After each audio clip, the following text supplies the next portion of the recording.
when the world's too dark of a place to be, and you need an escape from reality. Open up those pages, it's sci-fi or fantasy, whatever genre you please. And join a book club, 'cause you won't read it on your own. Join a book club, so you'll be held accountable. It's just a means to an end, but you're doing it with your friends, so join the book club by DLC. Hello there, book clubbers. How you doing? Hope you're dancing in your seat. Oh, we got some chapters for you this week. We got some chapters. We're in the end game now. I think that's what my takeaway is. I'm Jeff Cannata. I'm here with Lana Bachynski. Hi, Lana. Hello. Oh, there's even a quote this week that's other characters acknowledging we in the end game now, Oh, baby. Yeah, it's so good. Woo! It's so good. Whew. So we're talking about chapters 17 and 18 of The Crippled God. But we like to start the show with a non-spoiler topic so that if you're not all the way caught up, you can still tune in every week and still hang out with us for a little bit of time. And in the best cases, these topics are sent in by you to dlcfeedback@gmail.com. That's our email address. We love hearing from you, and we love getting those topics. This one was sent in by Alex from Books with Banks. And Alex writes, longtime fan. For this upcoming week's discussion, I was wondering if you both could share stories of your favorite childhood toys, the action figures and whatnot you would imagine up adventures for. You'll see why I asked this question for this week in particular. I can't begin to say how grateful I am for what you've done for this community. With sincere love, Alex. Alex at Books with Banks, thank you. A wonderful sentiment to send in. And yes, of course, we will get to why talking about toys is appropriate this week. But what a fun little topic. So cute, you know? Yeah. It feels like in the world of Malazan, the topics not usually get to end up in the cute space. So happy to live here for a minute. Context cute, aside. but- Context But aside. Yes, exactly. Context aside. Little feels like burying the lead. Strip away all the context, and it's cute. Oh my God, adorable toys. Love those things. All right, so what were your favorite toys growing up? There's like a couple that immediately come to mind. We had,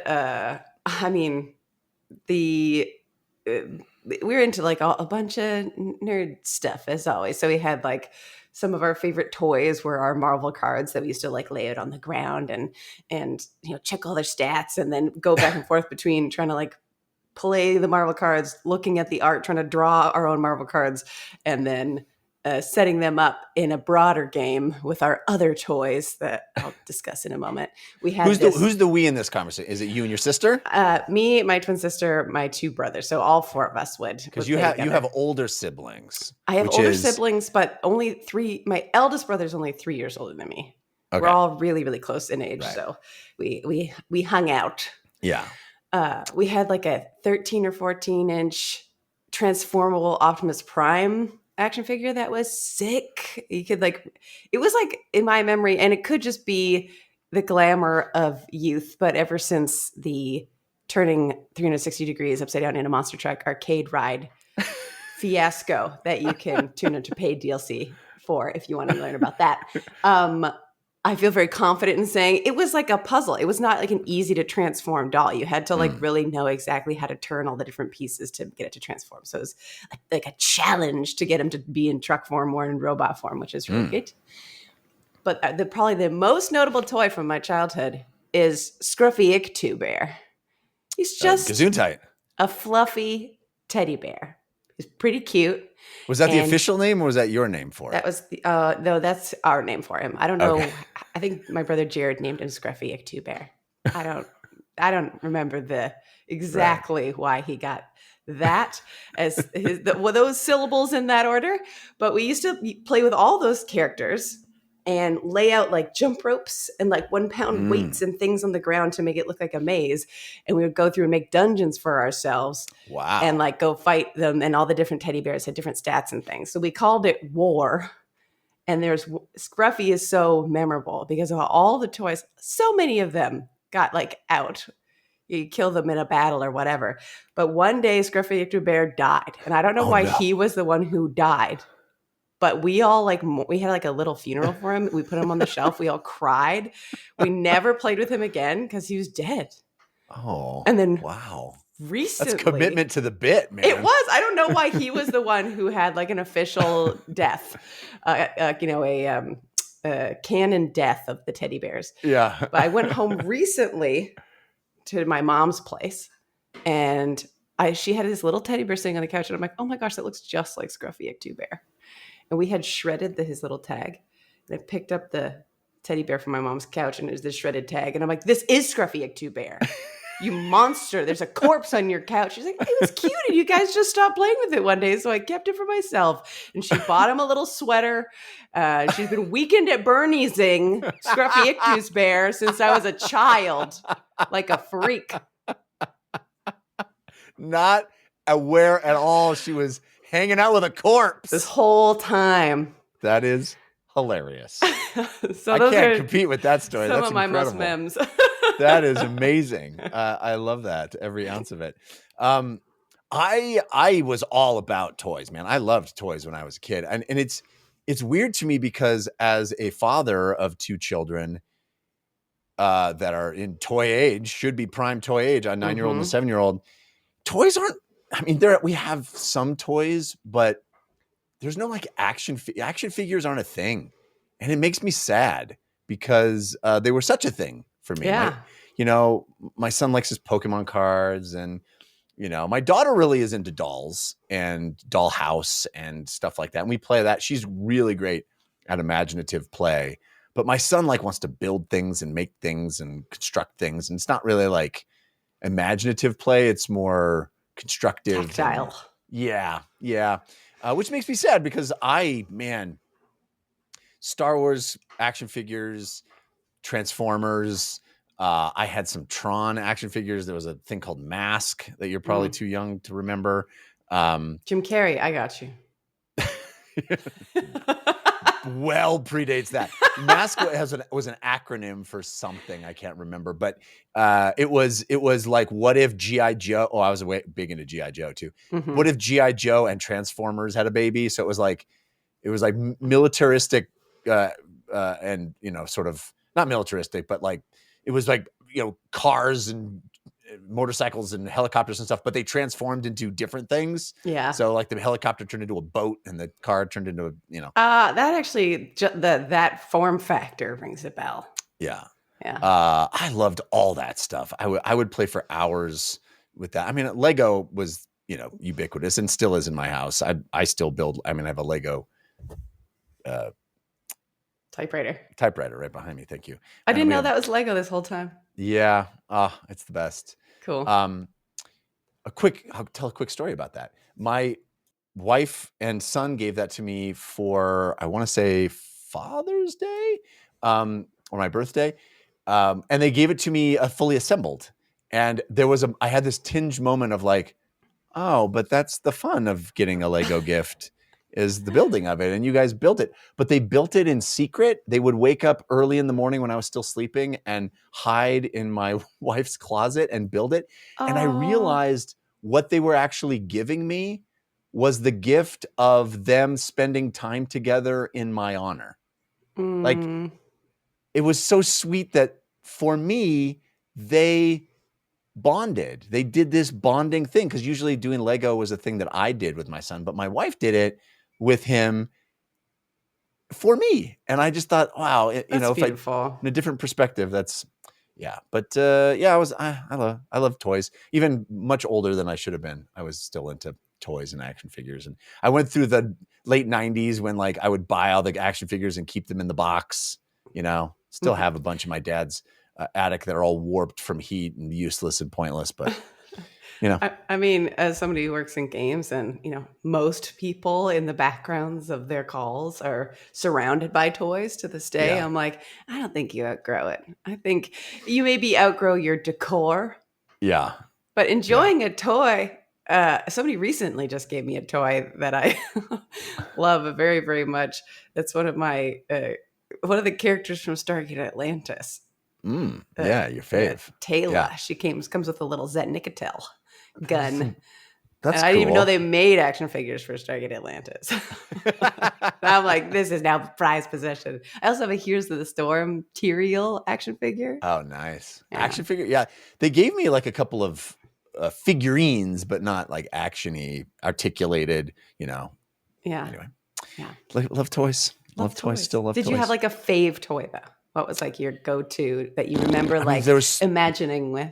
periods, there were, it would go through phase, like for a long time, G.I. Joe was huge. My friend and I used to have these incredible sleepover weekends where we would have dozens and dozens of G.I. Joes, and based on their color coordination, we would try to hide them from each other in the house. So if the guy was, had green camo, we'd put it in like a potted plant. And if they were red, we'd try to find some red thing in the house. And so we'd try to, camouflage them all through the house. And then the other person would try to find them. And that was so fun. Oh, that's So great. good times. Good times. All right. Well, from good times to sad times. We're going to start talking about chapter 17 of the Crippled God. So spoilers starting now. And it is this chapter 17 was a gut punch for me. Mm-hmm. I got to tell you, my daughter was invited to a birthday party. And, you don't have kids, so there's no reason you should know about these things, but maybe you do. There's a huge surge, at least in my area, and I think all around the country, of these like giant like trampoline parks and indoor slides, trampolines, like crazy. We have a number of them around us, like Sky Zone and Lava Island and Urban Air and all these different ones. Yeah. They're just huge, like like foam play places with like just like in a warehouse. Yes, a massive warehouse that and it's not that a parkour gym. It's right, like for kids. Tons of things to do. There's these massive structures that you can climb, and they have slides, and they have all kinds of wacky stuff. Yeah, Anyway, we had a place like that growing up called Bonkers. So Oh, I always really? think of those as bonkers. That's cool. Yeah. I never had anything like that when I was a kid, and I am so jealous because it would have been my favorite thing in the world if I'd had that when I was 8. But now they're everywhere, and everybody's birthday party is at one. So I took my daughter to this birthday party at Lava Island, and it's chaotic, and there's kids everywhere running around having a great old time. And I just kind of send my daughter off, and I sit down in the little waiting area. And I'm like, well, perfect opportunity to crack open my Kindle and jump into Malazan. And I start reading chapter 17, and I'm in this Lava Island where children and joy are all around me. Oh. And I am bawling, sitting there just like at this birthday party. And there are other parents like, are you okay? I was just a mess. God. I'm like, why am I reading? But I like can't, I didn't want to stop because it's so beautiful, the children. And there's kids all around me like, yay! It was hilarious. You're so like, you're not in the desert right now. We're so lucky to not be in the desert. Do you guys want something to drink? Are you thirsty?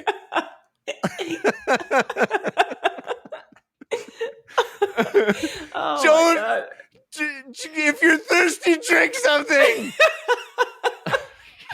That's so stupid. Anyway, so we start. The snake, the children of the snake have united, have met up with our bone hunters. Mm-hmm. And you know what? It's not good for either group, really. Nobody saved anybody. It's sad. So we're from Badal's POV in the first scene. She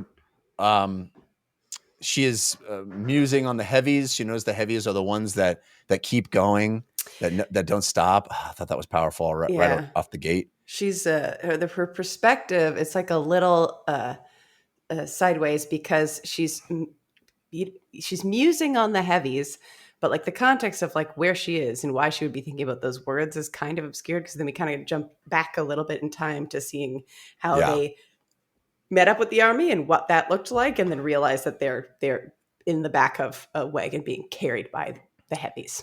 Right. And that scene of meeting up is just stunning. I mean, like I said, I was bawling my eyes out. Thinking about it now, I fear I will get choked up. But what we have is Badal sees who we know to be Fiddler, who she thinks she realizes, oh, the adults are here, but they weren't looking for us. They didn't come to save us. They're not our saviors. Yeah. They're as messed up as we are here.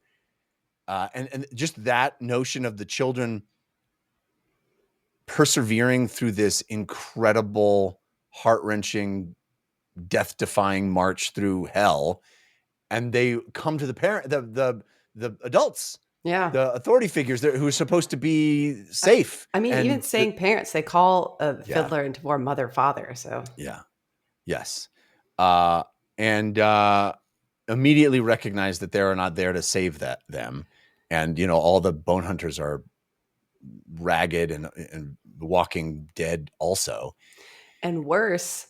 They're there, so now they have like this company of people that they're going to be with, but they're going to take them back the way they came. Oh, dude, that is the worst part. We'll get to that in a second. But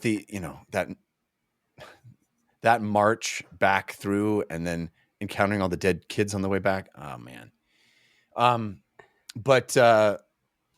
So immediately Fiddler gives some water to them, even though we know how precious water is, how scarce water is, how little they have. They already weren't going to make it.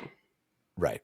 But he immediately gives some water to Rut, who then holds up Held and says, give water to this one first. And Fiddler immediately recognizes that the baby is dead, but he still gives it water as a gesture, knowing how precious the water is. Yeah. Incredible. And then, of course, Badal says, this father is a good father. Man. I'm not going to be useful very much in this episode, I'll tell you right now. I think your empathy and the way that you feel through these books is it gives a voice to, I think, the way that a lot of people read these books and maybe don't express it the same way, but it is so powerful to read these books with you. That's all. Well, thank you. I appreciate you saying that. It's powerful writing, right? And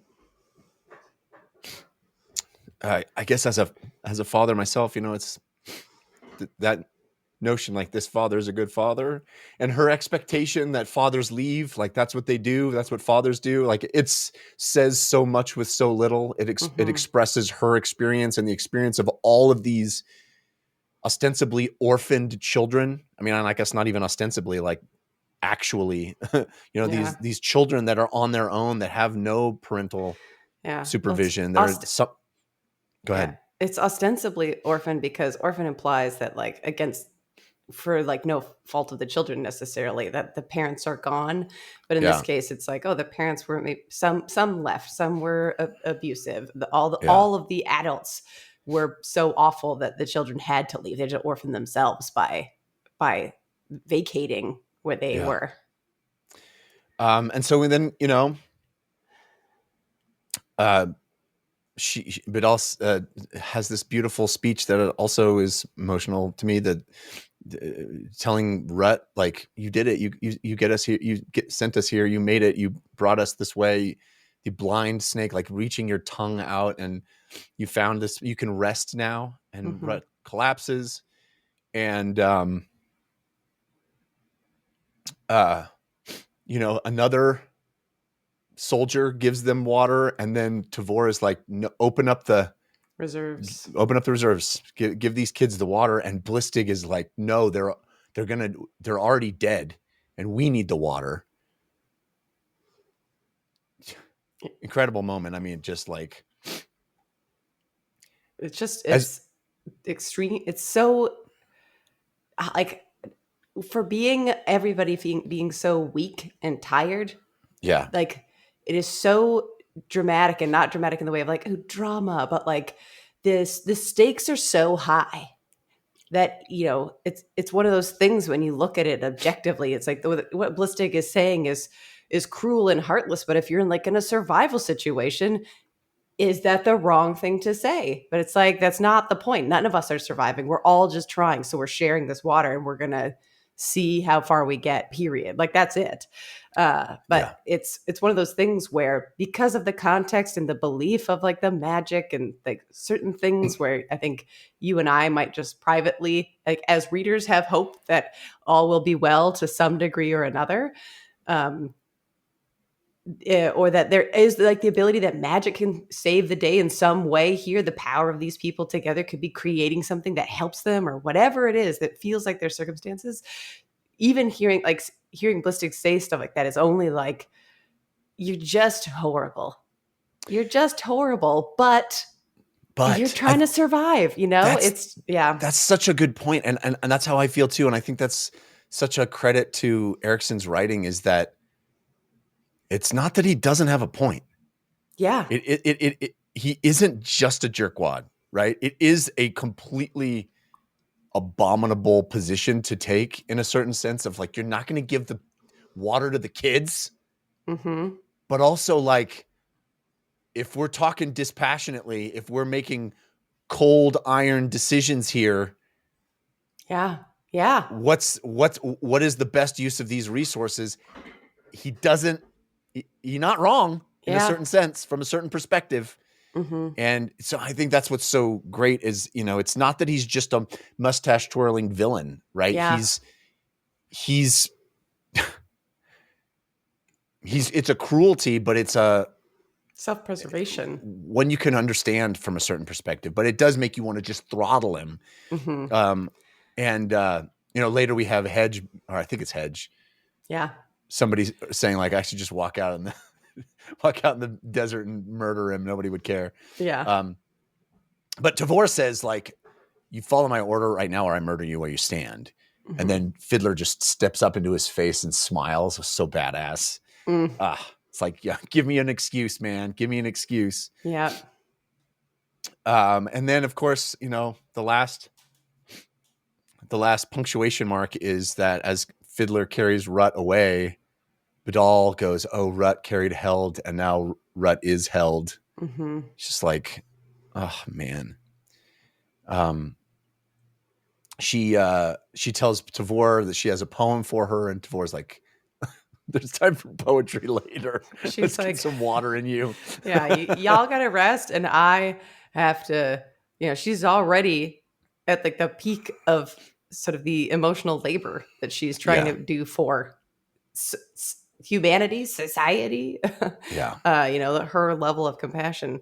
It's like, y'all need to rest, but also I need a breather, knowing what you've been through.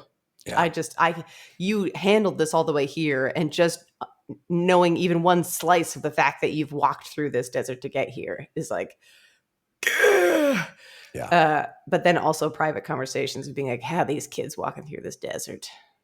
Well, that line where they're like, "Hey, so how far? Hey, kids, you've been that direction. Quick cue. How far is it till we get to the city with all the water?" And they're like, "Oh, it's like 7 to 10 days." And they're like, "What's that? What did you say?"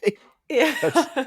Wait, an unnamed soldier behind them just says impossible. It's just like, just like stab you in the heart. Yeah. They said they have water for 1 to 3 days at best. And Tavor's like, just drink. Everybody have water. Let's all just get some nourishment.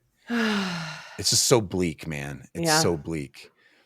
So then, as you said, back to the present, they're in the wagons being pulled by the heavies. The heavies are like, these aren't as the wagons aren't as weighed down as they should be, because these kids are waifs. You know, It's so brutal. Yeah. Um, Doesn't Vidal say something like they're all held because they're all in the wagon or something yeah, like that? Yeah. yeah.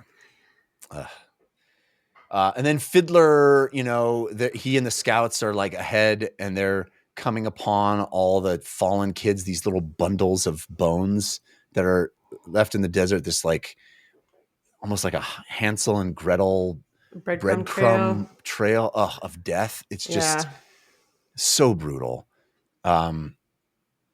It's so brutal, and it's so brutal because you're taking these kids back the way that they came. Yes. But there is also something that is like these kids, uh, their deaths are like serving a purpose to possibly help those who remain in a way that is like, it makes it less just completely tragic, and it's tragic, but also the sacrifice is helping other people survive. There's something kind of a little tiny, the barest whisper of a silver lining.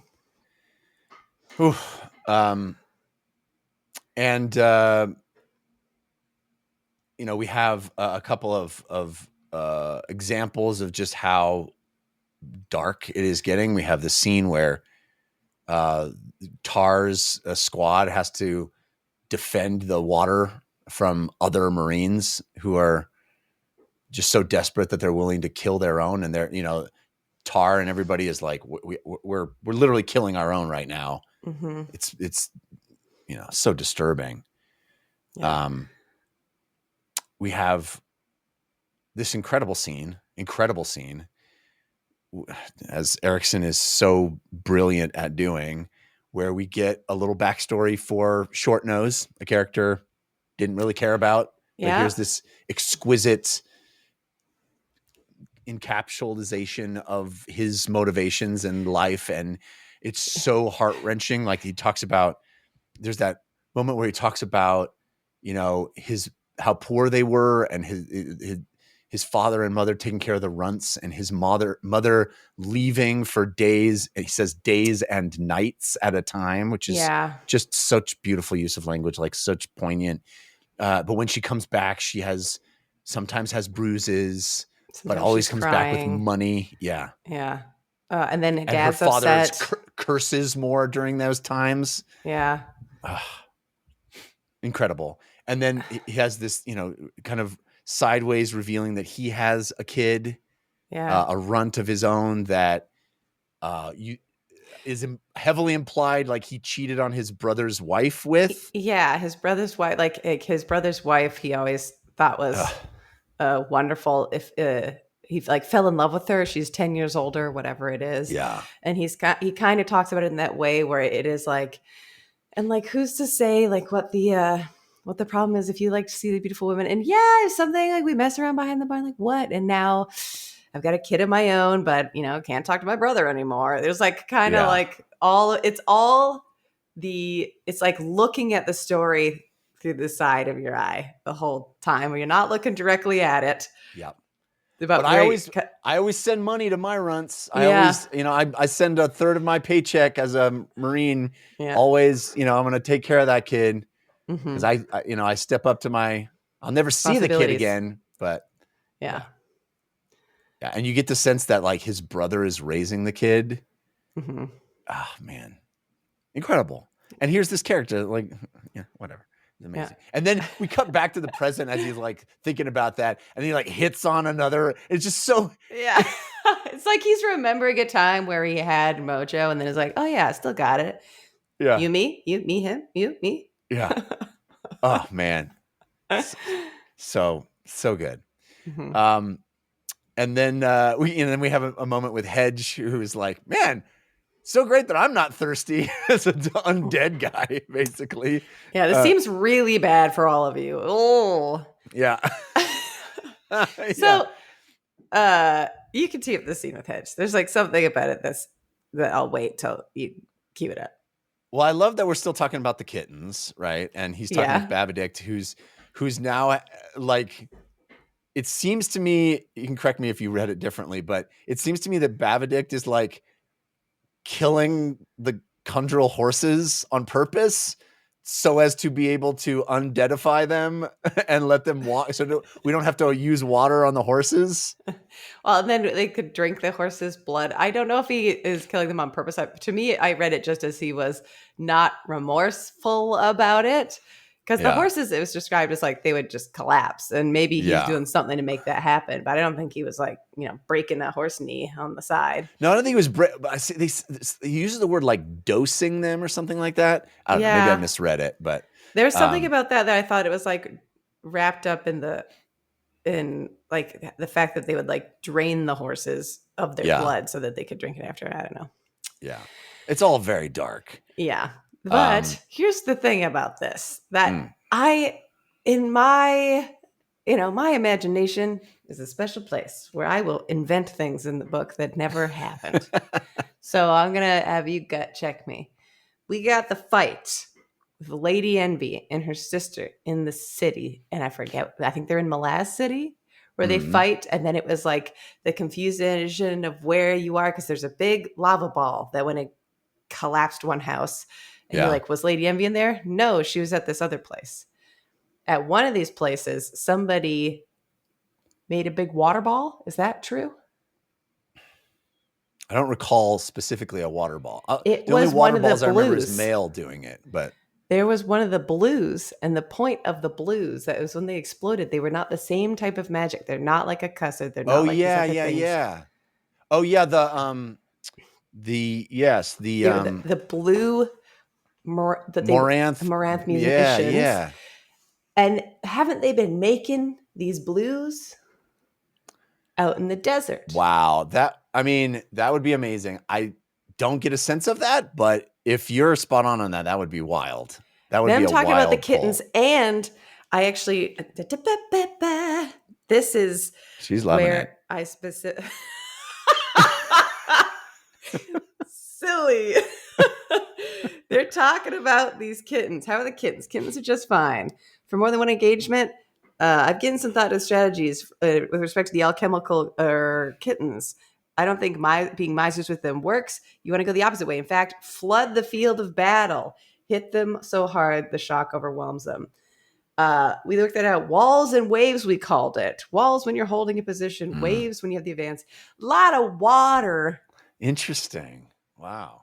I read all that at very surface value of like, when we get to the fight, the bombs be going off. But man, if the blues is blues, that out, I'd be mad impressed. Blues is blues because they are the water ones. I forget. No, I remember. Yeah. Now as you say that, this is why you're awesome. Can you imagine everybody being like, you had water bombs the whole time? You make a giant ball of water? What? You should have blown us up a long time ago, brother. That would be amazing. Oh, man. All right. So then we have another just heart-wrenching moment where we have Sinter noting that the kids, like during camp, the kids would like fan out and walk among the Malazans, and it had this calming effect on everybody, and it reduced the tension and took down all of the anger, and the pain even that they were feeling was sort of reduced. There's this beautiful notion that just being around the children was a salve to all of the sort of torture that they're enduring. It's beautiful because, like, as an adult in a room with a kid, you are less likely to, like, I won't curse, obviously, when like kids are around. Like, there's behaviors that I will change because there are kids around. That applying that in a sense that it's like, it is this salve. There's probably like a magical element of like the taking of the pain from people, but also like born in this space that is like an experience that you experience being around a room with kids, where you're like, the conversations, the types of things that we would be doing and talking about are different when they're kids here, period. Yeah. It's like born of like a very grounded thing. Well, the Kissware describes it as dignity, right? Yes. They bring dignity, and what a perfect word. What a perfect notion. And she relates it to how the adjunct makes them, sort of instills dignity in them by sort of offloading all of the responsibility onto herself. She says she shows us everything we don't want to be reminded of, because there's nothing harder for most of us to find than dignity. Yeah. She says, the children show us how you can die with dignity by dying themselves and by letting themselves die while being watched over. Yeah. Again, this notion of witnessing. Yeah. Oh, man. And then, like, Beautiful. the way they scatter through the camp, it's like they're like finding people who need that. They're just everywhere. It is very beautiful and it's so tragic. It's sad. So tragic. So very bittersweet. touching. Yeah. Yeah. And then, of course, because Erikson is brilliant, he recognizes that we need a little respite from the bleak tragedy and gives us this amazing Hellion scene with Hellion telling this freaking awful, horrible story about spiders, about like, hey, why do you hate spiders? She's like, well, at least there's no spiders out here.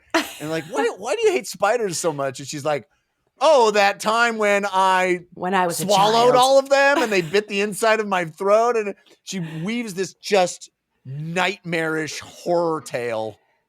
And at the end, she's like, they bought it. And even like the doc says, like, they permanently changed something inside me that, like, my willpower, that's why I have to drink so much. And people are like, damn, Hellion. She's like, idiots. They bought that? Why do I hate spiders? Who doesn't hate spiders? What a stupid question. Yeah, who doesn't hate spiders? I don't need a reason. I don't need a story. You think Spiders are terrible. It's so great. You think I had to get bit up when I was a kid to hate a spider? Look at those things. They're real. Like, the imagination that comes up with that story, too, in that moment is just like, there's something deeply wrong with you, girl. Wait, this is you sober? Yeah. Get this lady a drink. But just an amazing, like, comic relief moment. I mean, darkly comic, but very funny. Still coming up for air for a second. Yeah. All right, so then we have the Unbound. We have the Urugal of the Unbound talking about how the House of Chains is kind of in disarray. The King of Chains has abandoned the Crippled God. The Knight of Chains hates chains. And I'm like, Karsa? I can't remember who's who right now. I know. I wish I knew. I wish I could like 1-to-1 it and know who they're talking about. But I don't. I don't remember who the king was. I would have thought that would, I mean, the Crippled God is the god, right? Yeah. So Crippled God isn't one of these things. Designations, right? Because the Crippled God is above all that. Yeah. But I don't remember know who King of Chains is. Can't remember. That makes me be like, did we know? Is that Draconis? Who's King of Chains? Was it Rulad? Oh, maybe. I don't know. Abandon the cause would mean they're still alive. I don't know. Yeah. I can't remember. I think Knight is Karsa. Maybe. It makes me frustrated with myself that I don't remember it. But Urugal also names, like, he's like, oh, by the way, among the humans, we have the consort, the reaver, the cripple, the leper, and the fool. And I'm like, I should know who all those are. I know. Wanted to write them down and be like, I should know. I should be able to figure it out. I don't know. But the end of the scene is great because they're like, what are we going to do? What should we do? We got to go to Tavor and lie to her. Let's do it. We can lie. We're awesome at lying. Woo! Yeah. We gotten so good at that. Let's go. Yeah. To steal one more day, which is the goal. Yeah, there's one sentence in there that I'm going to badly paraphrase it because I merged the two sentences together. I know that when it was like rattling around in my brain, but it says something like, it's like hope was born from a lie or something like that. Yeah. You can build hope from a lie. And Yeah. I just thought that was Yeah. very true and also sad. But also Yeah. in this case, I'm like, yes, give them hope, anything. Yeah. And then we have this awesome scene where Ruth and Good strolls up to Tavor and is like, hey, is everybody going to die? And then I'll be the only one left, basically. Because he's fine. Yeah. Yeah. Well, he's got some special in him somehow. He's We don't know exactly what. That, again, every time his name pops up, I just think of Steve's comment and feel peace. Yeah. Feel peace. Yeah. Like, But he's it a is awesome. I mystery, mean, just a delicious mystery. Who knows? we get a really awesome clue in this scene where he's like, well, you can't control who your parents are. And she's I like, know. wait, what? Who are your parents? He's like, what did I say? What? And even she's like, well, they call you elder, and he's like, but that's not correct. It's like, well, you can't control who your parents are. So you're a god's kid? No, Yeah. ascendant? Maybe. Yeah. It's like he dodges every. So anyway, He's what's like over there? Matrixing, yeah. But this awesome moment where he says, your sword. He's like, how does this start? He says, he's like, take that out. He goes, the only way I think that the kids could have even survived this long is that they went through a warren. It's like, did that happen? And Tavor's like, oh, go get Badal. I got to ask her about that. And he's like, hey, whoa. Don't do that. Things could get worse. And she's like, wait, how could things get worse? And he's like, draw your sword. Yeah. See what happens. And she pulls it like a quarter of the way out. And he's like,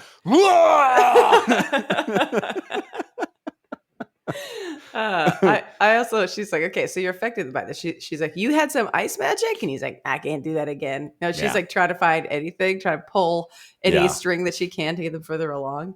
But he's like, a sword, bad. And FYI, your sword's not the only thing that's bad. There's a big old dragon. Well, he's like, the next time you pull your sword out completely, it's going to summon. Yeah. Like, that's what it's aspected. It's not just like magic metal that dampens magic. It's aspected. Mm-hmm. And there's going to be a dragon that gets yanked over here if you pull that all the way out. So maybe don't do that. And she's like, if I fall, then you must wield. He's like, no, I'll die. Yeah. And then he says something about himself where he is basically put together he's like a fully magical thing that is only put together by magic. Yeah, he's been like, his life has been extended artificially through magic, which is rad. He also says, like, by the way, BT dubs, Draconis is back. And there's this notion that is recurring, this motif that keeps recurring in this chapter. I think the next chapter 2 is everything is answered. Things will be answered. Everything is answered. There's balance on all sides. Yeah. And so like this notion that Draconis I hear you, is Steve. Yeah. And that Draconis is going to kill the Totterel dragon and that will end all magic, which is bad. Yeah. It will be answered. And then Tavor is like, oh, it will be answered. Don't worry, it will be answered. And she's like, well, what do you mean? She's like, well, we got Quick Ben on our side. And he's like, who? Ben Adafon Delat? That dude? That old so-and-so? That's the guy? And she's like, yeah, people are saying he's fallen in battle as Quick Ben. Do you think he fell in battle? Of course he didn't fall in battle. Of course he didn't die. We're not stupid. Dude, I love that so much. Where it's like exactly what the reader is thinking. It's like, there is no universe where Quick Ben died in battle. Off screen. Yeah. No one thinks that. No one believes that. It's so good. Tavor's like, no, he's not dead. You think I don't know my guys? You think I don't know my guys? Okay. Yeah. So, Banishar walks up and she's like, Banishar's like, hey, Quick Ben is playing a dangerous game of cat and mouse up in here, and he's got people at his table where he's rolling his bones. The Worm of Autumn, the once Lord of Death, Hood, Shadow Throne of Cotillion, Andamander Rake. Oh, he says not to mention past players. Yeah, Andamander Rake, Decembre, and a horde of others. A host of others, I guess is what he says. Yeah. Is that a little Dujek shout out? Yeah. totally. Yeah. And then he says, by the way, the thing about old Adafon Dalat, he cheats. Yeah. And we saw the was it the last week's chapters where people like, you don't know humans. Do you think you can come up against humans? They'd be cheating. I love the Nobody echo cheats of that. like them. Oh yeah, baby. The echo of humans cheat, and in particular, this real powerful dude cheats. Pretty good. Yeah. And Ruth and Good is like, oh, dude, that's so good. Except for the fact that we're still all gonna die out here. I mean, not me, but you guys. You guys are all gonna die. Proverbial. We are all gonna die. Yeah. And that's when she's like, well, if we die, then you take my sword. And he's like, I can't take your sword. She's like, well, I guess you're right. I guess you aren't an elder god. And he's like, this is what I've been trying to tell you. Yeah. I'm not an elder god. Elder, I'm just old. They say elder. They don't say God at the end. Come on. All right. So, I mean, amazing scene, which just like tantalizing tidbits. And I mean, we're going to get, I think the next chapter is more of this. We'll get to it. But just the idea of like all the people who have plans in place and how intricate the plans have been and all of it coming to a head is just so great. Yeah. All right. So then we have Bottle talking to Namkala, the Talana Moss. And he's like, hey, so what's it like being dust? Because I feel like I'm going to be dust real soon. Mm-hmm. And Namkala's like, it's not great. It's not great. And by the way, you're not going to be conscious of being dust because you don't have the memories that we have that tie us to it. You will be severed. And he says, well, it sounds like it's lonely. And she's like, no, it's not lonely, but it still sucks. Yeah. We're all together in our loneliness, she says. And Bottle's like, that don't make no sense, but I accept that you said it. Yeah. And she's like, he goes, he goes, if we all die out here, make me one promise. Make me a promise that you and the Talana Moss will continue walking just to prove that this uncrossable desert can be crossed. And she's like, okay, all right, I'll do it. Sounds good. Yeah. Just really stick it to that desert. The desert's going to know. Yeah. And then she's like, okay, well, you got to do a favor for me. If you actually do make it across and you reach the crippled god, ask him your question. He's like, okay. All right. Well, isn't he like, I can't do that. And she's like, I'm doing something. I'm walking across the whole desert for you. Yeah. You can ask a question to the guy if you make it. Yeah. Yeah. And she's like, thinking about is just the fact that you live enough. Is that a reason for life in and of itself? Is there any meaning beyond just existing for existence's sake? And she says, I am unbound. I am free to see. And what is it that I see? Nothing. All right. Time to go lie to Tavor. Yeah. Anyway, time to go find some hope in that. Yeah. Yeah. Then Tavor talks to Badal. Badal says, I used to have this power in my words. My words were actually magic, but that's gone. She says there's a god who died here. We'll find out who that was shortly. Cool. Yeah. Yeah.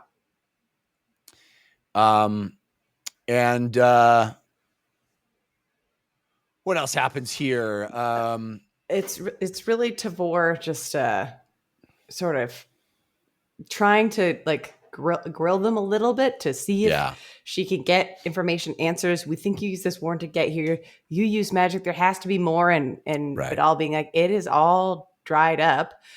She mentions Icarius and the ghosts hanging out there. And then Sadek, I think, is nearby and being like, no, I saw these things. And then they're like, oh, but we know those people. And like, okay, so it's not ghosts' memories. Interesting. She's like, I saw that guy. She saw Ruth and Good there. And he's like, that must be memories of that place because clearly I'm not dead. Yeah. Ruthin says, I'll take them back.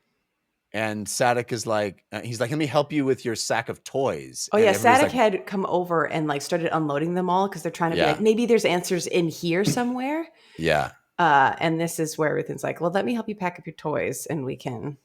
It's just incredibly beautiful because they're like, whoa, yeah, that's what these are. There's like We forgot. There's a beat where you're like, oh, is Ruthin God being like dismissive of like these precious things? But then their reaction to looking at it and just being like, toys. We forgot what toys were. We have not played in our conscious memories. Yeah. And like their new sight for looking at the toys and recognizing them for what they are is like, again, just says so much about what they've been through. And it's so miserable to think of kids who don't know what toys are, don't remember playing. The death of that innocence, right? That beautiful childhood innocence, and the adults all immediately recognizing that and the ramifications of that. Yeah. And they're like, why don't you guys play? Let's play a little bit. Yeah. And even Ruthin Good asks Tavor, what are we when we murder innocence? Yeah. And she says again, it will be answered. And then Noam Kala comes up and she's like, hey, you guys need to keep marching. And she's like, that's what we're doing. What else is there to do? We need to keep. She's like, yeah, but like really though, one more day. All we need is one more day. And then, it's going to be great. We're going to open up the Warren and it'll be so good. So good. Just one more day. Is that cool? Is that cool? She's like, I mean, we were going to march anyway. So I guess she's like, cool. Okay. See you tomorrow when all the great fun, good stuff will happen. Bye. And then she's like, turns to the good. She's like, they suck at lying. Talon and Moss are terrible liars. So good. Excellent. So good. Yeah. Anyway, back to what we were doing anyway. Yeah. Anyways, but Ruthin is like, I will, if nothing else, I will. He's like, we don't need this false hope anymore because there's now a tale to tell. These two children and a sack of toys. Yeah. It's just beautiful. Mm-hmm. Beautiful. All right. So that is chapter 17. I thought just really a amazing chapter. I shredded through reading that one. Yeah. It's beautiful. And I also love that we immediately jump into chapter 18 and it's like, Quick Ben ain't dead. BT Dubs, let's get a Quick Ben scene up in here. So hype. So hype. I really look at, and when I look at the page and see all of the words in italics, I've been really enjoying like all of those stories and being like, ooh, another like checking in with somebody's backstory. What is it? And being like, it's Quick Ben and who? Callum. I'm glad you brought that up because I was having the same thought of like, I don't think he's done that in any of the other books. Maybe once or twice there's been a full scene in italics, but it feels like this. The hood going through and seeing everybody's deaths. Yes, that was like a true flashback. But I love these scenes, and it seems like that indicates that they're a flashback or some sort of. It's all in somebody's mind, but like, or in the past, it's been like somebody's pontificating about their life in some way. So it's got those all italics. These are just feel like they're full on scenes that are happening. It does feel like they're happening out of time because there's like the one that you think is Sorry and Crocus. That was like very much like, where is this? They're just running through. Well, I don't know about that one. There's Short Nose clearly thinking about his past. There's like, they're all sort of out of time in a way. Well, we saw the one where Quick Ben rides up next to Manala on the horse. Yes. Remember that? Yeah. And so now we see what that was leading to, which is this scene. And I love how this scene plays out from Kalam's perspective, where he's just like, what? Oh, wow. I'm so tired. I guess I have to get up. Here's voices like yanking him upright. Like, what is even, what what are you guys doing here? We got to get, Lacine is doing, and like, whoa, buddy.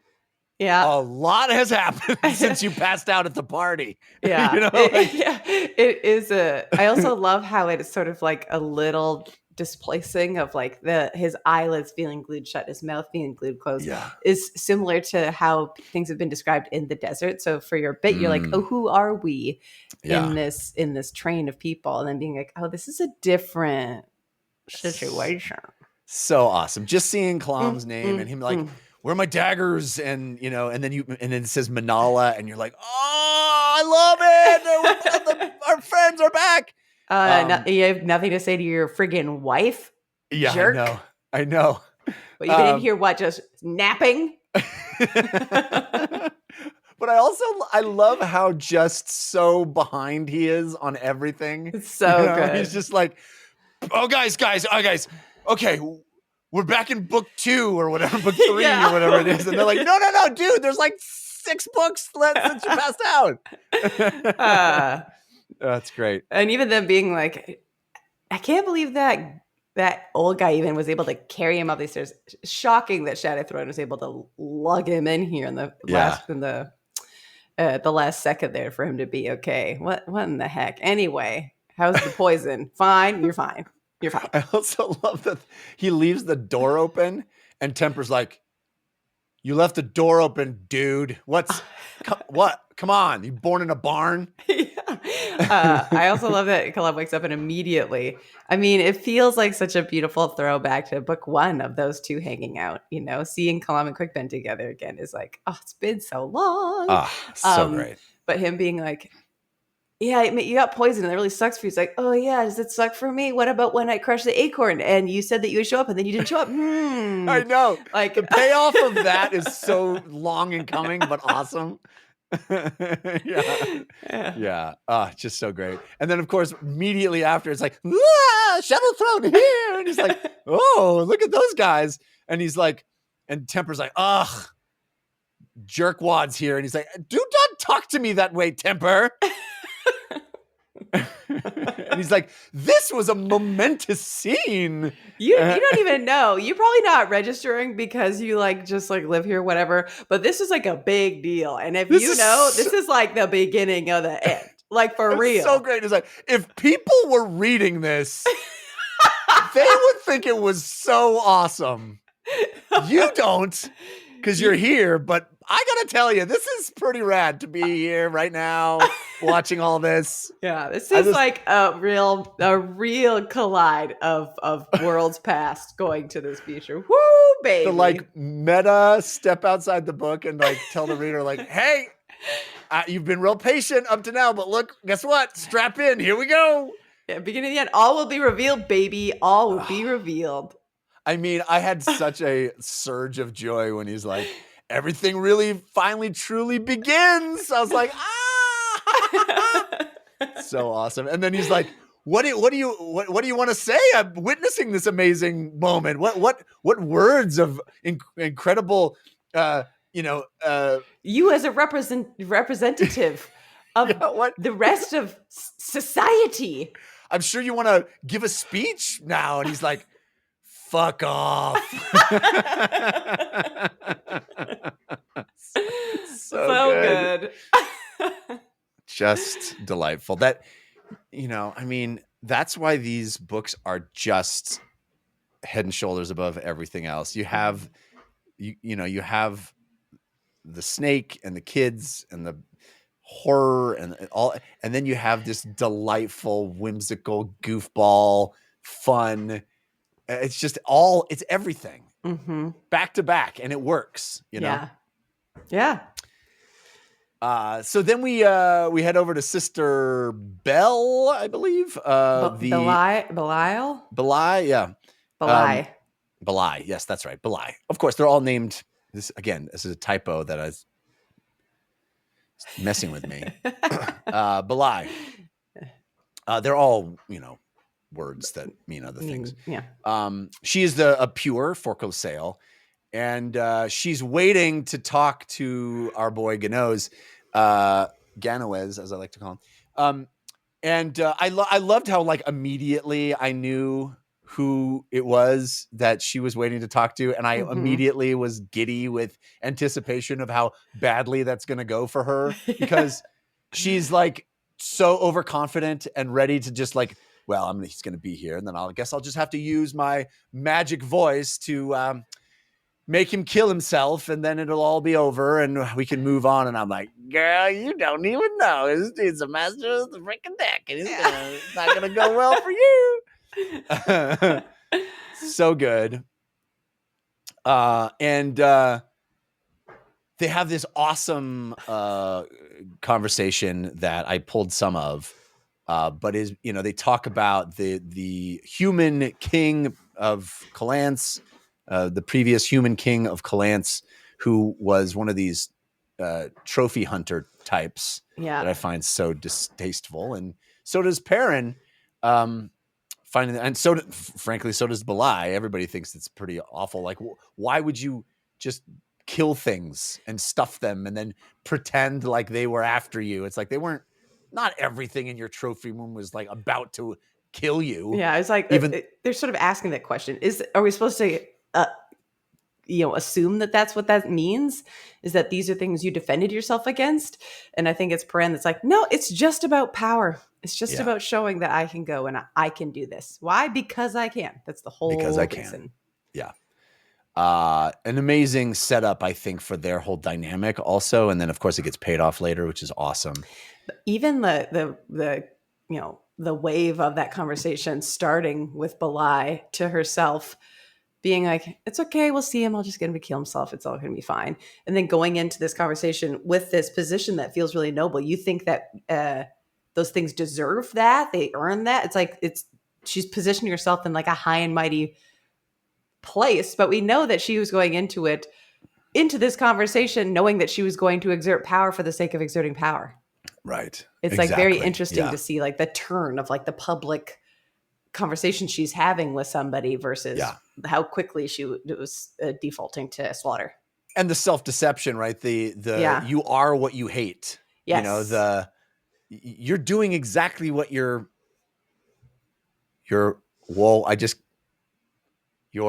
actions belie your position. Whoa.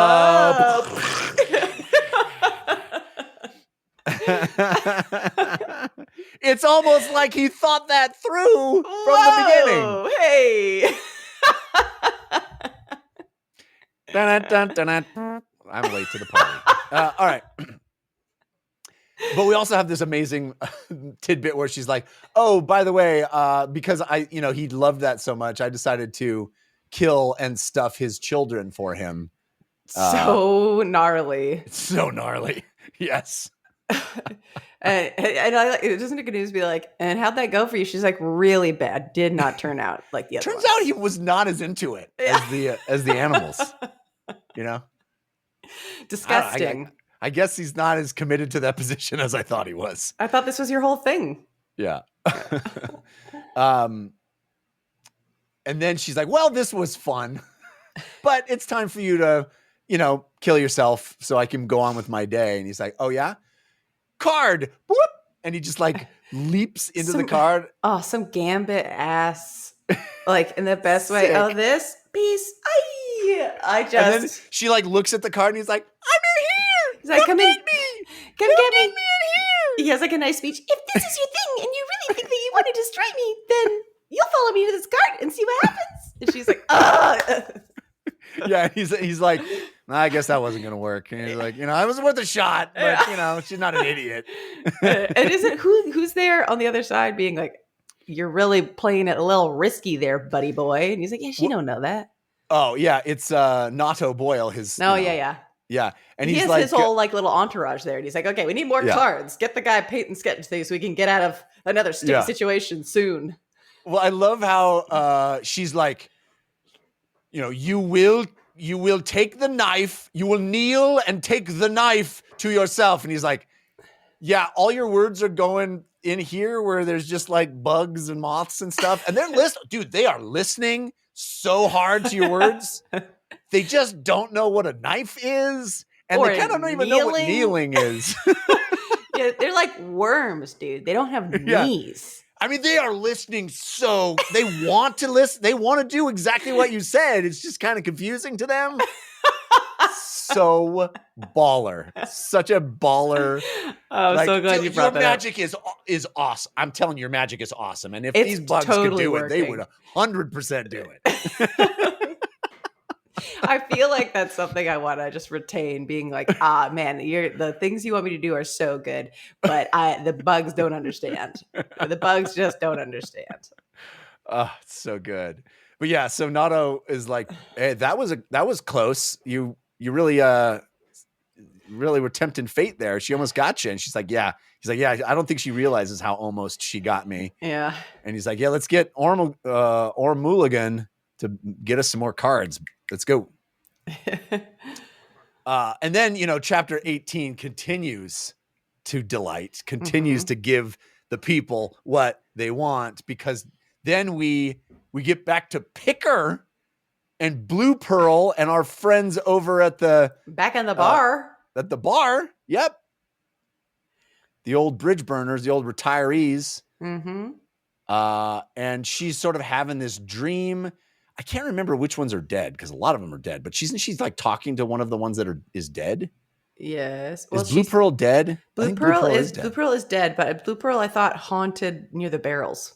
Right. Yes. Because the Blue Pearl died down there near the barrels. Crazy moment, because she's like, he's like, I got orders for you from Whiskey Jack, which I would understand. Like, if you're dead, you get to go talk to Whiskey Jack now, because Whiskey Jack is the new hood. Mm-hmm. And she's like, you don't even have to tell me his orders. I know who I'm supposed to find, and I know where he is. She's like, and I think that's Karsa Orlong. I think so too. Yeah. Yeah. But she's also like, she's kind of resistant, where she's like, I don't know, man. And then like in the dream, he's like, check your arms out. And she's like, not these things. And she has like the bangles on again. Yeah. The Torques. The Torques. Treach's Torques. Now, when I read this the first time, I thought it was cool and crazy, but I didn't retroactively, knowing what we know about what happens to Gruntle. I'm like, ruh-roh. Well, let's talk about when we get to Gruntle. But yeah. It feels ominous. Even bigger deal. Yeah. Yeah. Yeah. So she has this dream. She's like, yeah, I get it. Anyway, enough of these Torques. Yeah. She wakes up and she's like, okay, that's fine. Yeah. But then I forget what she says out loud, or Blend is sitting next to her dreaming, and she's like, ha ha ha, I'm a mess with her while she's sleeping. And she like tries to like say some stuff in her ear, being like, ooh, you messed up in some way. I forget what she whispers to her to try and like change her dream. And I just love the Bridge Burners. It's like, there's not a second that goes by that if there's an opportunity to mess with somebody else, that they don't take it. So she's sleeping and she's like, I'm gonna get her ass.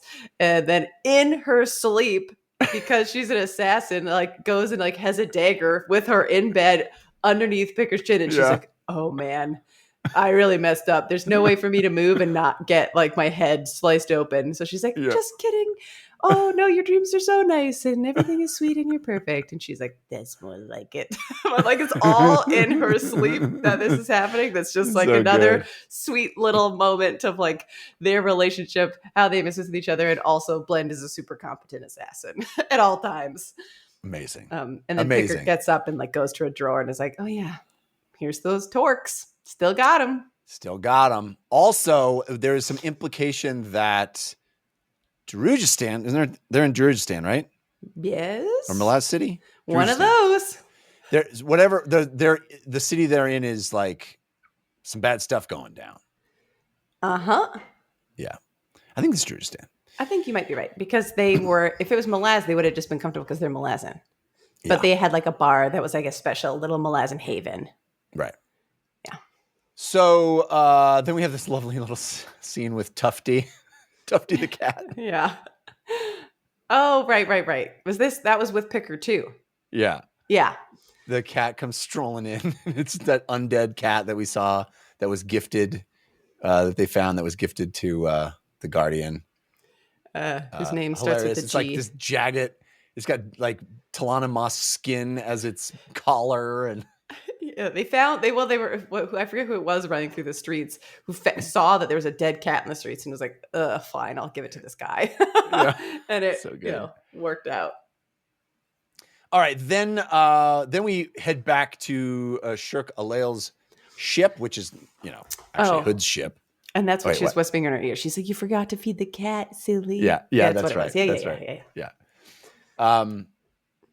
And Shirk is talking to Hood, and they're going to talk about like, sure, it's so great. It's so great that she's like, man, the one person I thought I'd never meet, is Hood, because I, undead and don't die. So it's crazy that I get to hang out with one guy that I thought would never cross paths with.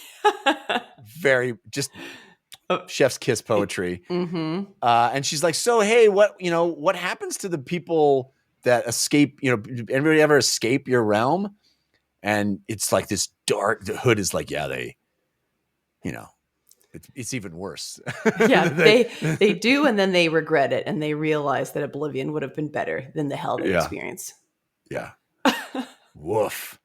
And Shirk is like getting mad, and as she's getting mad, it's like manifesting this storm out in the sea. And she's mad. She's like, the gods take, but they never give anything in return. You should do something about that, Hood. He's like, that's like my whole jam right now. That is exactly what I'm doing.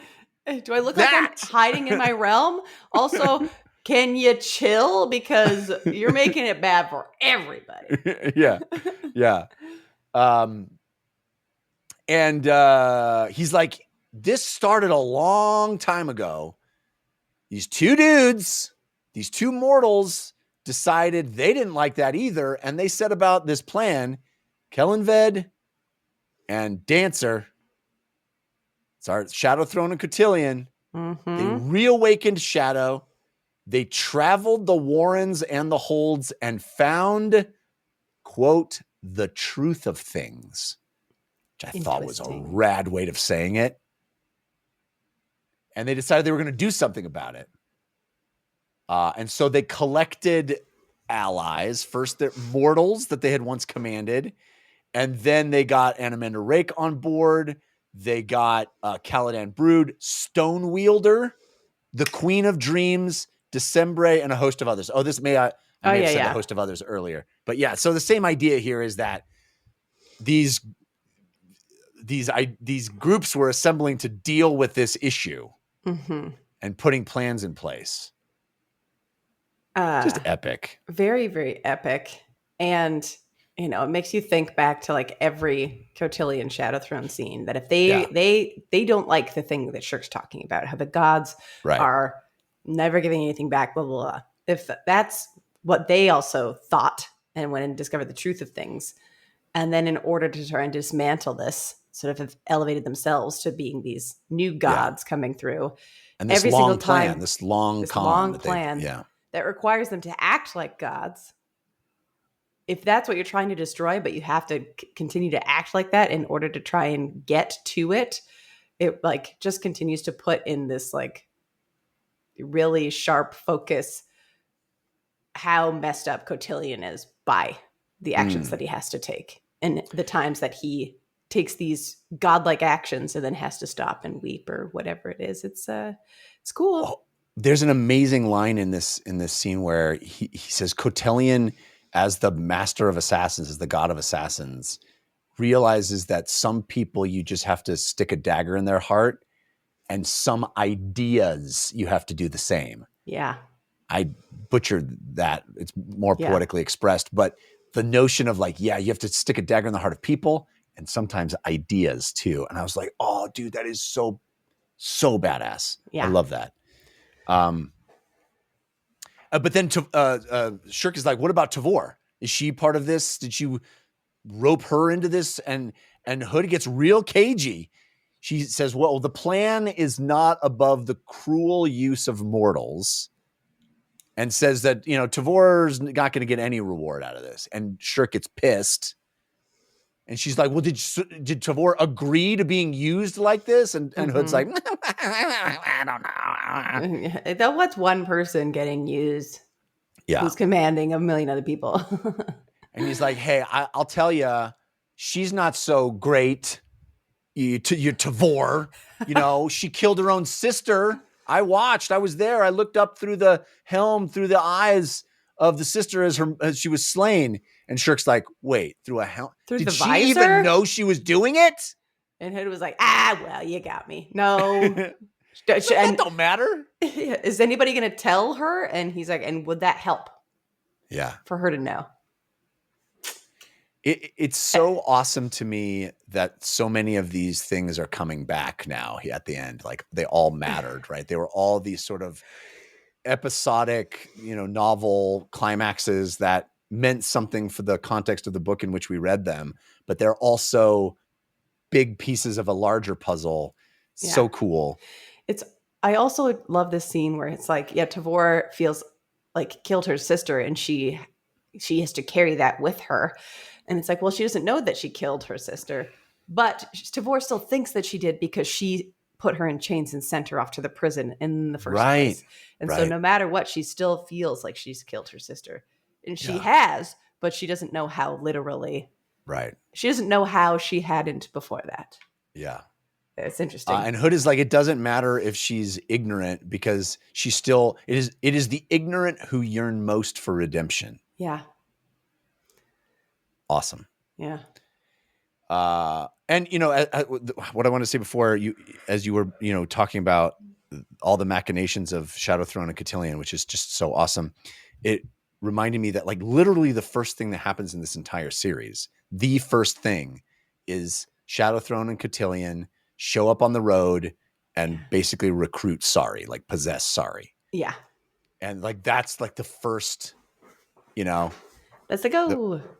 That's the beginning of this very intricate, multifaceted plan. They, all the pieces they set into place.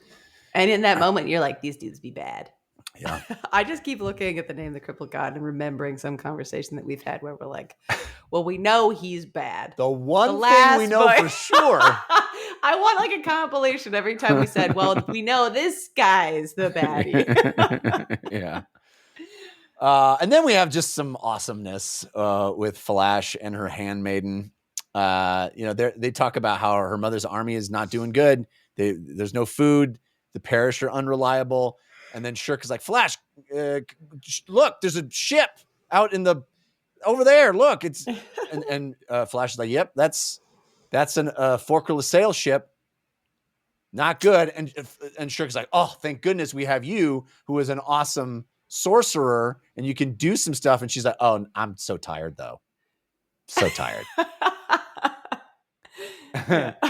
And she's like, well, what are we gonna do? She's like, well, I got my handmaiden. I got my girl.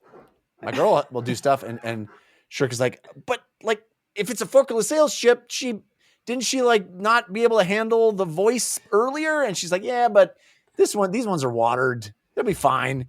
And the ship gets near, but not that near. And they're sort of hollering at each other, being like, yo, we're gonna take your ship. And Shirk's like, and like looks away for 1 second after they have some back and forth. And then she hears everybody else yelling, and the handmaiden has leapt across and is climbing the exterior, the hull of the other ship, and climbing up and over. And then we see her be the badass that she be, baby. It's that little moment is the kind of thing where I'm like, Steven Erikson is just better than everybody else. He's just better than everybody else. I cannot think of anyone else that would even think to have her miss the moment and turn back and go, shit, I wish I had seen her make that leap. I wish I saw her jump over there. That is just the coolest freaking flourish of storytelling. To have your POV character like miss something cool. I don't know why that struck me so much, but it's just like, I don't know any other author that would do that. Yeah. It is the coolest thing. It's the coolest freaking thing to have one character go, shit, I missed the cool thing. I missed the cool thing. Because there would be an author that would be like, quicker than anybody saw it happen. It happened. Yes. They would like imply that it happened fast, and they imply that people missed it. But having the character register like, man, somebody saw it. I wish it was That would have me. been rad to Yeah. see. That kind of thing, I don't know. That kind of thing just makes me in awe. It's just like the thought to do that is it's so brilliant and outside the box and wonderful. It's those kinds of little details that are just make it sing. It just, the whole world is so much richer for those kinds of, because it's human, it's real, it's like the kind of thing that happens, but it doesn't happen in stories, because you're in complete control. Yeah exactly. And then the handmaiden over there, we are sort of going back and forth between the handmaiden just tearing it up, just absolutely annihilating everybody on the other ship. Well, I think Shirk is talking to Falash, being like, like what? It's like Shirk says something like, "You think she's okay handling this on her own?" And Falash is like, "I certainly hope so." There's like an attitude of like, this is her job. She better be able to handle that by herself. Like knows her like power level or whatever. Yeah. She's over there tearing it up. She's and like then smoking like, well, so anyway, so what do you want to talk about? She's like, maybe your handmaiden over there. So and she's awesome. like, well, like, now you have to give us some deets. What is the deal with your handmaiden? Where did you find this woman? She's crazy. And she's like, yeah, blah, blah. Well, mother she's passed down basically. And this is like kind of a secret. So I'm like letting you in here.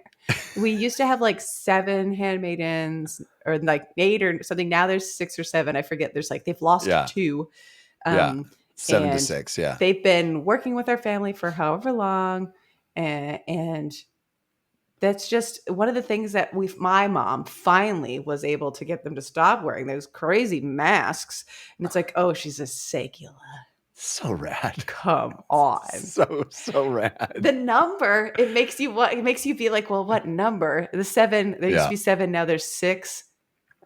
Rake, what number was Rake? And then he never claimed his mask. Was it his death that there's like, oh, interesting. Yeah, there's like, I don't know. I don't know if the connections of like what number they are. Like, what number is this one? Seems pretty good. Seems like there'd be only a couple slashes on that mask, if any. But also, it so elevates Queen Aberstal too. Just of offhandedly elevates her, because like, how badass do you have to be to get 7 Segula to be your like personal bodyguards for your kids? Yeah. And get them to take their masks off, like sick. Yeah. Respect. Mad respect. And like every time we've seen the handmaiden and how badass she is, it's like, oh no, I get it. I get it. And the fact that she doesn't talk to anybody except for Flash. Yeah. Anyway, we're already going. I know, we're so long. But it's so good. All right, so then we check back in with Ublala Pung and Draconis. And Ublala, man, I love the guy. I have loved the guy, but he's getting slightly less likable as he goes along. I agree. More of a kind of misogynistic lunkhead, which is a little frustrating. He seemed like he was such a sensitive boy, and now he's been, He really got red pilled. I was gonna say red pilled. He's been watching some YouTube that we really should keep away from him. He's been listening to some podcasts. That's really not. Somebody give this guy a compliment. He just needs to be seen like once so he doesn't descend into toxicity. But like, Lala's like, boy, Rogan's made some points. Rogan's got some good ideas. He's just asking questions. But I love how Ublala's like, yeah, my wife, she's talking about kids. Anybody who gets kids turns lame. So lame. All they want to do is talk about their kids, and then they talk about how happy they are, but they look worse than they've ever looked in their life. I'm like, not wrong, Ublala. Not wrong. You nailed it. And he's like, what? And where are they? You want to go out and have fun? Where are they? On the floor, making baby noises with their babies. Dumb baby people. I'm like, yeah, he's wrong. He's not wrong. Not wrong. But then he's like the way he treats Rolata is not great. He smacks her and drags her off by the ankle. Not a fan. Yeah, no, don't love that. Don't love that. But basically, this is the moment where Draconis leaves. He's like, I must leave. And, Oblala gives him a teary goodbye. He gives him a hug. And he's like, are you going to die? And he's like, no. I don't know. We'll see. He's like, are you going to kill all sorcery? He's like, well, you know what? If all sorcery must die, there will still be magic in the soul of a mortal. Because you've shown me that, Oblala Pung. I thought that was pretty cool. Yeah, very sweet. But I also... Sorry, go ahead. No, you. I also... It just is hard to believe that Rolata would be talking to Oblala about having a kid.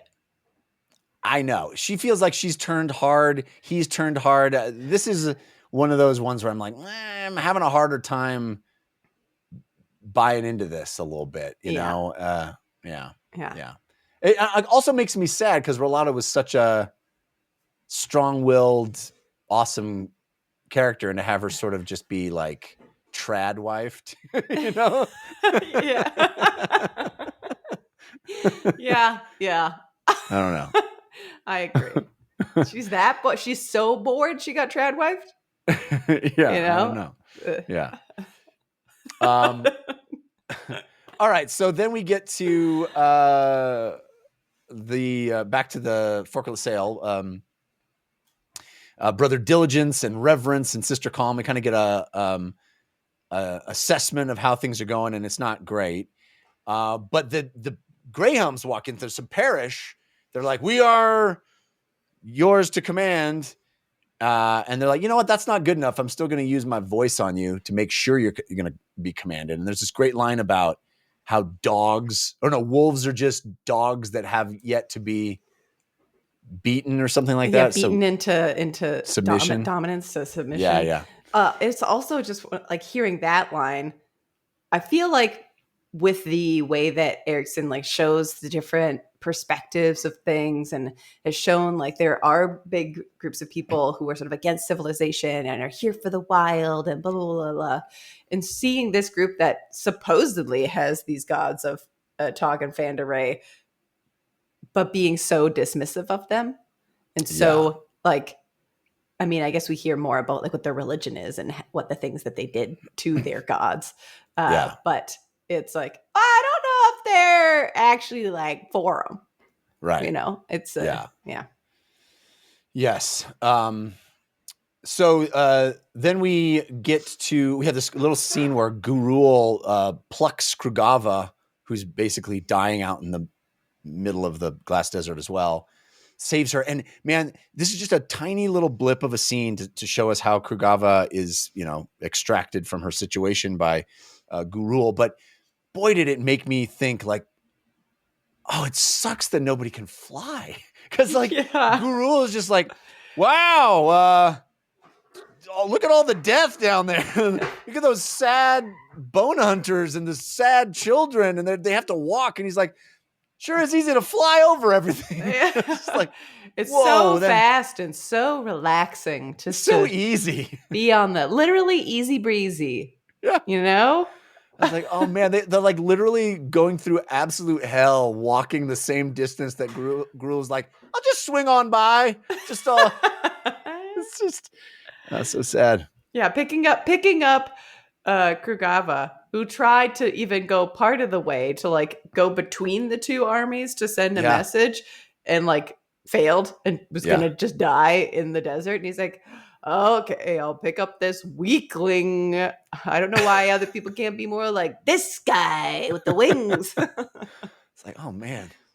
All right, and then we check in with Queen Aberstal and Spax, and they're kind of discussing the Barghast and how Humbrol Tar died. There's this implication that maybe he was murdered, basically they're discussing whether if Tool comes back, Onos Tulan, will he be able to lead them?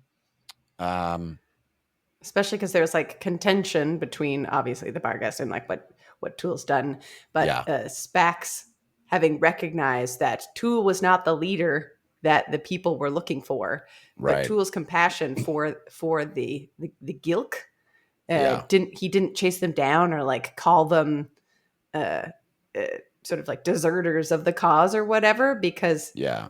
the way that they disagreed actually was that, Spax and crew had more of a right mind about things. Like looking back over like the choices that they made and the sensibilities they wanted in a leader, doing Yeah. that obviously saved them, but they also didn't want to go just be like killing people for not a good reason.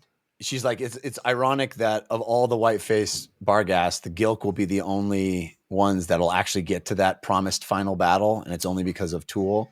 And Spax is like, I hope he's there when that happens, because he deserves it. I hope he's there. And she's like, well, what will you do to try to lead them? And he's like, oh, I'm going to shame them. Yeah. If Tool's not there. Yeah. All right. So then we have, we check back in with Faint and the old TTG, Precious Thimble. And they're hooked up with the Kachain Shamail and Brees and Aranict. They're meeting up with Stormy and Gessler and Calith. And Faint is like, man, I can't understand why the Malazans are doing this. They never get into battles like this. They never go anywhere that they can't already win. They're an empire. They just subjugate people. They don't do anything for, altruistic reasons. They're not generous about it. And she asks Calith what she knows of the Forkle Sail. She's like, oh, not that much. Not that much. Here's their whole history. Basically.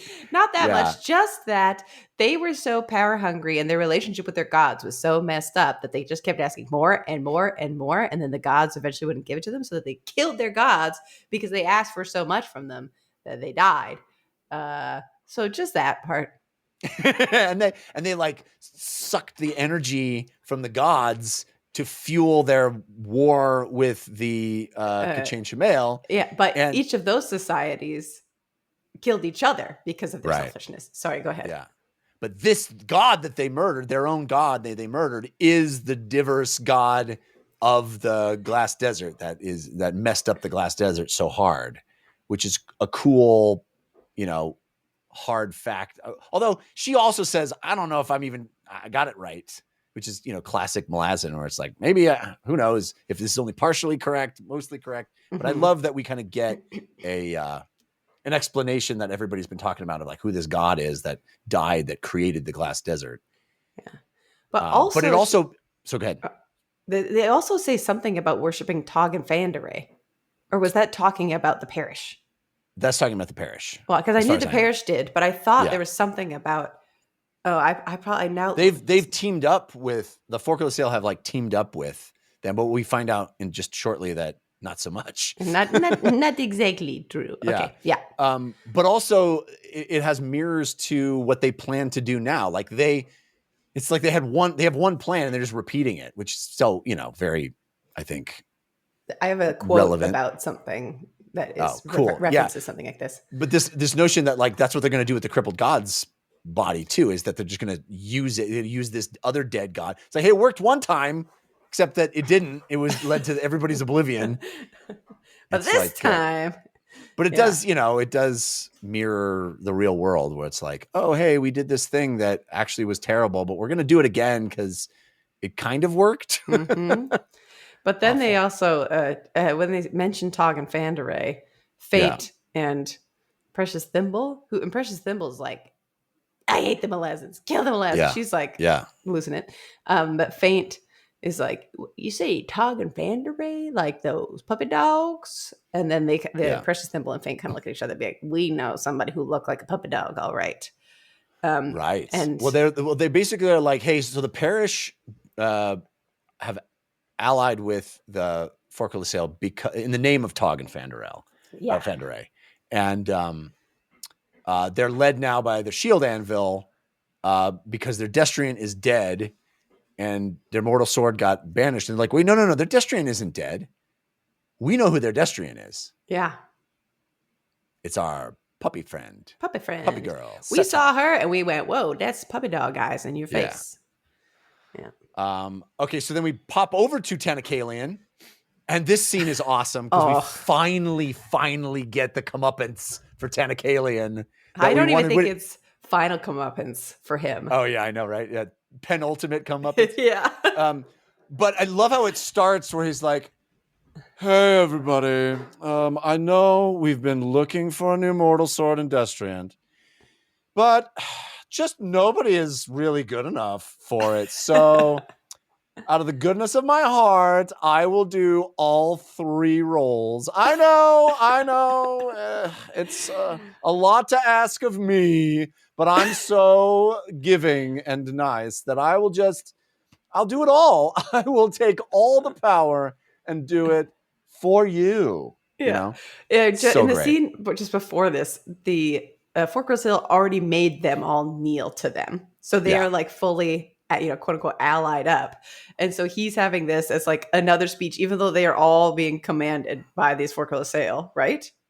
No, I thought this was in 2 different locations. Completely 2 different locations. I thought that like the Fork Hill kneeling parish contingent, that it was a group of the parish, but then this is Tanakalian and the rest of them. That's what I thought, but I could be wrong. You might be right. I mean, I was just like, yeah, they were like still nearish the arm, but then the people come off of. Oh no, they said something about the boats that made me think they were closer, but I was like, man, they were running that much faster. You're probably right because it doesn't. No, make I think sense. it's 2 different locations. I think there's a contingent that made it to the Fork Hill, and then there's Tanakalian with the rest of them. He broke off from Kugava, but Setok shows up and she's like, "I got wolves, and he's like, "Wait, what? But I was taking all the rolls," and she's like, "No, you suck. You don't get any of the rolls. In fact, my wolvies are gonna penetrate your mind with their fangs and claws, and you're petty and you're vain and you suck."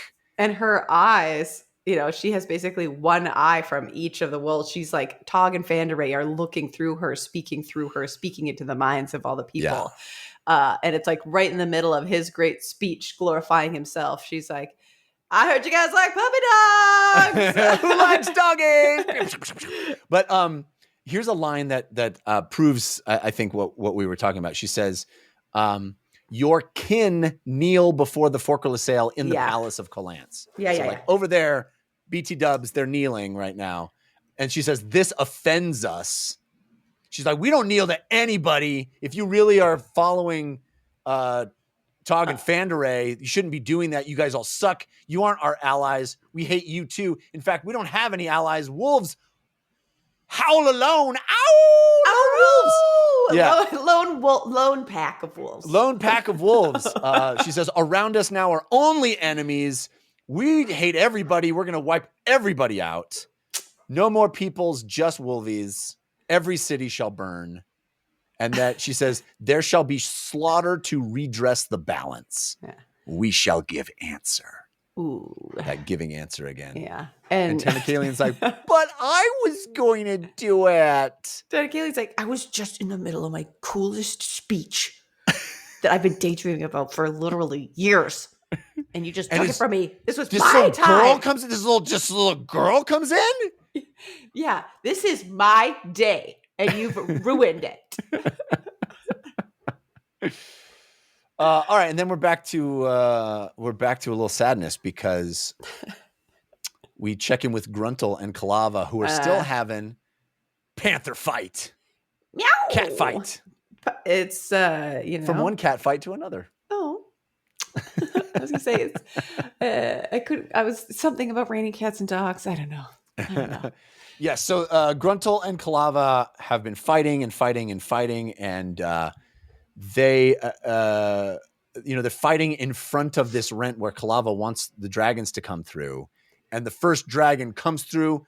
Gruntle realizes that, is like, no, leaps up, attacks the dragon, beats a dragon. Even before he jumps up, they're both bleeding out. Like, they've been fighting so hard and so viciously. So he has to summon the last of his strength to jump at the dragon and try and rip its throat out. Pretty cool. But he's going to take the dragon down, except that Kalava leaps in at the last second, takes him out.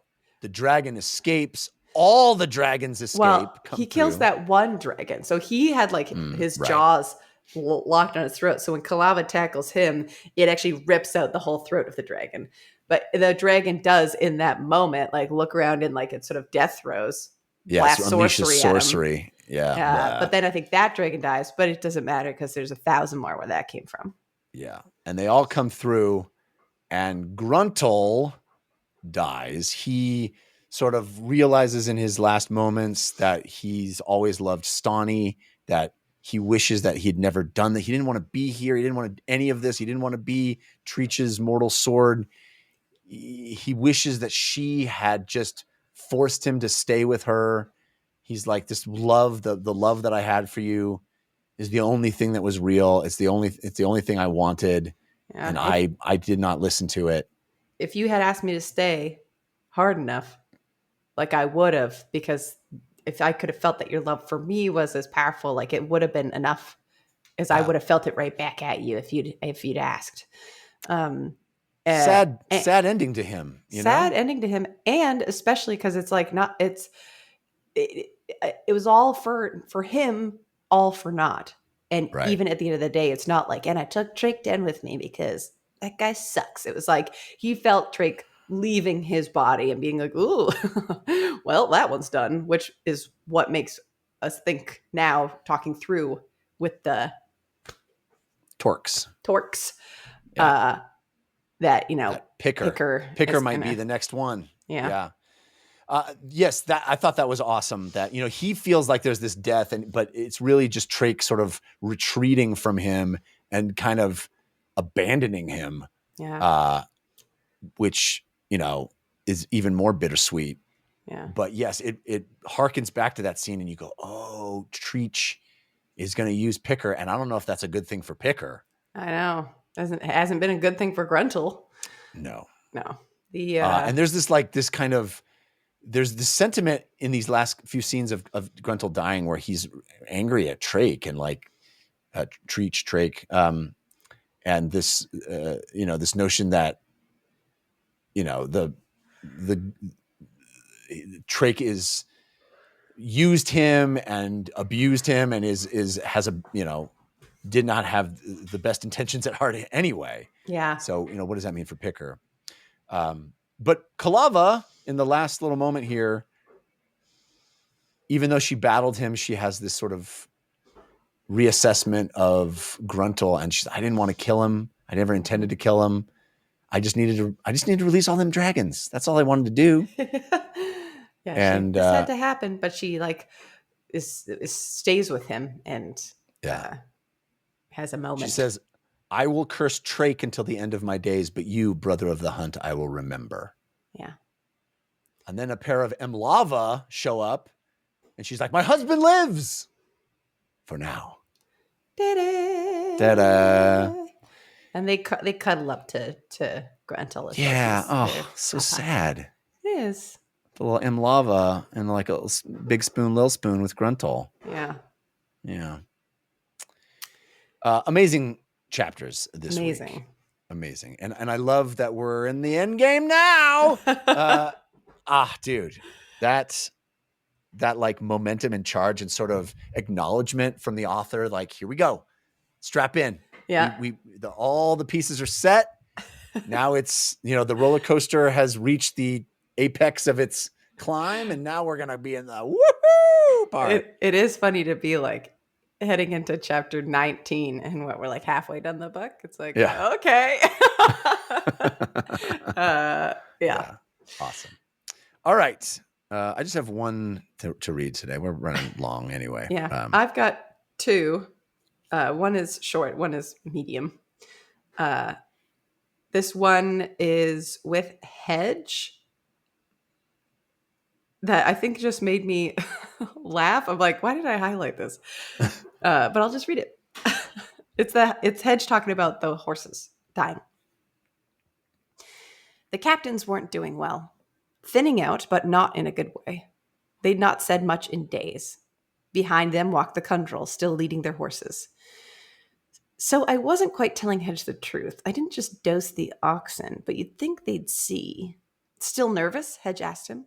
I'd be if I was you. Kundral liked the horses a lot. I think you're right. I think he killed them. Sorry. Between a warrior's horse and his mother, it's even odds which one he'd save if it came down to choosing. And then you just went and killed him. Oh, he says he killed the horses. Sorry, I'm interrupting my own quote, realizing you're so right. They were dying anyway, sir. In a single day, a horse needs more water than 4 soldiers, and those Kundral were running out. Try bleeding a dehydrated animal, sir. It isn't easy. Right. So now they got undead horses and still no water, meaning if you'd done that a week ago, why, all that sacrifice wouldn't have been necessary. They'd want to kill you, alchemist. It took me a half day just to talk him out of it. Benedict glared at Hedge. You just said between horses and their mothers. They'd save their mothers, of course. What are you, an idiot? It's so good. Yeah. I like that. So right. You're so right. All right. So this is Sister Belai talking to Ganoas. Sister Belai sighed. That was most enjoyable. Now I need you to take your own life so that we may end this pointless battle. I would like to be able to tell you that your army will be well treated and so on, but the truth is I will command them, just as I command the Shriven. And with the power of my voice, I will set them against my enemies, whoever they may be, and they will fight without fear. They will fight with a ferocity, the likes of which has never been seen among your kind, because I intend to use them the way you use horses or war dogs. In other words, like well-trained beasts. What a depressing notion, Forker LaSalle. Those pathetic needs I talked about, they all come down to power. The king killed those animals because he had the power to do so, and exposing that power made him feel good. But it never lasts long. So out he goes to kill some more. I find it pathetic. And all that you have just said to me here, well, it's really the same old shit. By your voice and the sorcery of Akrast Corvalane, you will seek to fill that void in your soul, the void that is the hunger for control, when the bitter truth is, you really control nothing. And the universe is destined to swallow you up just as it does anything else. Good pick. Good pick. It's like that empty drive for power, you know. And I love the comparison to someone going out and trophy hunting. It's like you're just going to wantonly kill so that you can convince yourself that you have the power of the beast. Oh, you're going to stuff them and they're going to look so ferocious, like they were just about to get you when you got them. Mm-hmm. It's all a freaking lie. Yeah. And it's such a lie that you're telling yourself because you're so small. Yeah. I love it. Yeah. I even love that it's like, and it's pathetic. It is pathetic. I agree, honestly. Yeah. My other one is not the one that I thought I pulled. This is the adjunct talking to Ruth and Gud. It wasn't fair. Of all the crimes he had seen in his life, almost too long to comprehend, this one surpasses them all. The look on her face, on the boys when she told him. That pathetic collection carried like a treasure. It is not, and is it not a treasure? Finally, he wiped a hand before his eyes and said, we spoke of murdering gods with a strange diffidence, almost a bluster. And what did they show us? Adjunct, what are we when we murder innocents? Yeah. Yeah. The idea of taking something down, being like, I can't believe this thing that has all this power, everything that it could conceivably do, and like have everything that it needs to blah, blah, blah, like this big ominous thing, being like, are we going to do that? But then the idea of taking innocence from children is like not even thought of. That's not something that is spoken of in the same terms. I just really like that. I really like that. So good. So good, but good. But good. Thanks for being with us, folks. Really fun week. And I can't wait for next one. We've got 2 more chapters coming at you next week. So be here. I hope you have a wonderful week. And I hope you have a chance to dance. When the world's too dark of a place to be, and you need an escape from reality, open up those pages.